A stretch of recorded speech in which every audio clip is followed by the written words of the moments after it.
Hello dear student, welcome. अब ओसी तो paper हो गया। अब इको में क्या पेपर आएगा, कैसे पेपर आएगा, मैंने सब आईएमपी बना दिया तुम्हारे लिए। और डिस्क्रिप्शन में पूरा बुक का एक्सप्लेनेशन डाल दिया, पूरा खजाना डाल दिया। 20 मार्क का ऑब्जेक्टिव आएगा, लाइव लेक्चर ले लूँगा, ऑब्जेक्टिव अपलोड कर दूंगा, टेंशन लेने की ज़रूरत नहीं है। सबसे पहले कॉन्सेप्ट आने वाला है, क्या आने वाला है। और कॉन्सेप्ट कितना मार्क का होता है मालूम है क्या भाई? 6 मार्क का। कितना मार्क का होता है? आपको 3 करना है। तो मैंने कुछ बना के रखा हूँ, जैसे कि ये लमसम अमाउंट डिपॉजिट किया, ये एफडी वाला है। 8 मार्क का आंसर बता रहा हूँ क्या आने वाला है, टेंशन नहीं है। ये महाराष्ट्र परचेज कैबिट पंजाब से, इसको बोलेंगे इंटरनल ट्रेड। क्या बोलेंगे? अगर इधर आएगा दुबई तो फॉरेन ट्रेड हो जाएगा। टेबल बेचा, इतने का बेचा और इतना कमाया, इसको बोलेंगे टोटल रेवेन्यू। क्या बोलेंगे? और राजू फादर इन्वेस्ट किया मनी इन स्टॉक, तो ये हो गया कैपिटल मार्केट। कौन सा? आरबीआई। सब बैंक का पप्पा है, आरबीआई के बारे में डाल देने का। स्मिता ने क्या किया? पेंशन। पेंशन बोले तो ट्रांसफर पेमेंट। क्या है? विजय क्या परचेज का? शू और सॉक्स, तो जॉइंट डिमांड। क्या है? Complementary demand. राम स्टडी इंडिविजुअल बिहेवियर, मतलब माइक्रो इकोनॉमी। क्या है? ये कॉन्सेप्ट दे दिया भाई। अब डिस्टिंग्विश है भाई, एक बात बोल रहा है, एग्जाम में डिस्टिंग्विश कुछ भी आने वाला है। डिस्टिंग्विश माँ कसम बोलता हूँ, जो मैं दिया हूँ, जो जो टीचर ने दिया, जो प्रीलिम्स ने दिया, तो डिस्टिंग्विश कैसे लिखने का? जो बड़ा आंसर पढ़े ना अपन ने, क्या पढ़े? शॉर्ट नोट्स पढ़े, आंसर सुने ना, उसका डिस्टिंग्विश ओन वर्ड्स में बनाना।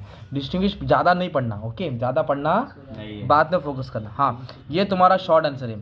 यूटिलिटी का फीचर्स पढ़ना है और माइक्रो का फीचर्स। माइक्रो मैक्रो क्या है? माइक्रो मैक्रो कंफर्म आएगा, एग्री डिसएग्री में भी आएगा, शॉर्ट में भी आएगा।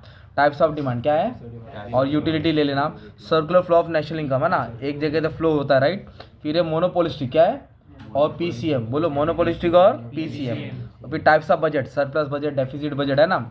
और सोर्स ऑफ रेवेन्यू 8 मार्क के आंसर में आ सकता है। टैक्स और नॉन टैक्स है ना। ये 6 शॉर्ट नोट है, बाद में एग्जाम में 15 क्वेश्चन भी दे दूंगा। ये तो तुम्हारा वो है भाई, study the following table, graph वाला। क्या ये? तो एक कंफर्म इंडेक्स नंबर से आएगा, ये सम्स आने वाला है। एक तुमको डिमांड के चैप्टर से आने वाला है। कहाँ से आने वाला है? और एक लास्ट टाइम है ना, जो 6 वाला ना, जीएसटी वाला आया था, एकदम नकली आया था। एकदम क्या आया था? एकदम सिंपल आंसर था, इसमें सिर्फ उठा के लिखने का था, सब सॉल्व कर जाओ। और टीयूएमई के ऊपर डायग्राम के ऊपर आ सकते हैं, या डिमांड सप्लाई के ऊपर आ सकते हैं। मतलब ये केस स्टडी इजी आने वाला है। और केस स्टडी कितना मार्क का है?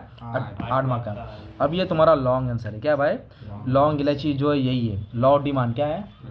पब्लिक रेवेन्यू क्या है? मतलब गवर्नमेंट के पास टैक्स है ना, नॉन टैक्स। सबसे मेन थर्ड आंसर क्या है? Types of price elasticity of demand. क्या है? टाइप्स ऑफ, उसका मेजर है। फोर्थ वाला आंसर आईएमपी है। नेशनल इनकम का प्रॉब्लम मेथड दोनों पढ़ो। नेशनल का इनकम का प्रॉब्लम मेथड दोनों पढ़ो, एक कंफर्म आने वाला है। बस ये मेन आंसर था, राइट। लॉ सप्लाई तुमको इधर दिखेगा, एग्री डिसएग्री में दिखेगा। देखो लॉ सप्लाई है ना, सप्लाई को slopes downward from left to right. Downward बोला, क्या बोला है? ये डिसएग्री, क्योंकि सप्लाई का किधर रहता है भाई? फिर बोला relationship between price and demand and inverse है ना, एग्री। क्या लिखेंगे? और लॉ डिमांड डाल देगा। In there are single seller in PCM, disagree ना भाई, क्योंकि सिंगल पीसीएम में सिंगल सेलर, मैनी बायर है और मैनी सेलर। पीसीएम का फीचर डालेगा। Micro economic study about the whole नहीं, इंडिविजुअल पढ़ता ना भाई, डिसएग्री। आरबीआई से बैंकर्स बैंक, आरबीआई से, अरे आरबीआई का फंक्शन डाल देने का है। इस तरह तुम्हारा मैंने पूरा एग्री डिसएग्री दे दिया हो। इसमें से आपको कितना एग्जाम में लिखना है? एग्री डिसएग्री 3 आएगा, कितना? 5। ज़्यादा हार्ड नहीं है बच्चा, इकोनॉमिक्स पर थोड़ा पढ़ना पड़ेगा। रोज 2 आंसर पढ़ लेंगे तो हो जाएगा ना। तो लाइव लेक्चर भी लेने वाला इकोनॉमिक्स का, रोज 2 आंसर। और बीके का भी तुमको पढ़ा दूंगा, बस इतना ही बोलने का था। खिलाओ पिलाओ दोस्ती बढ़ाओ, टेंशन नहीं लेना, टेंशन लेके मतलब नहीं है। Thank you very much and all the best for exam.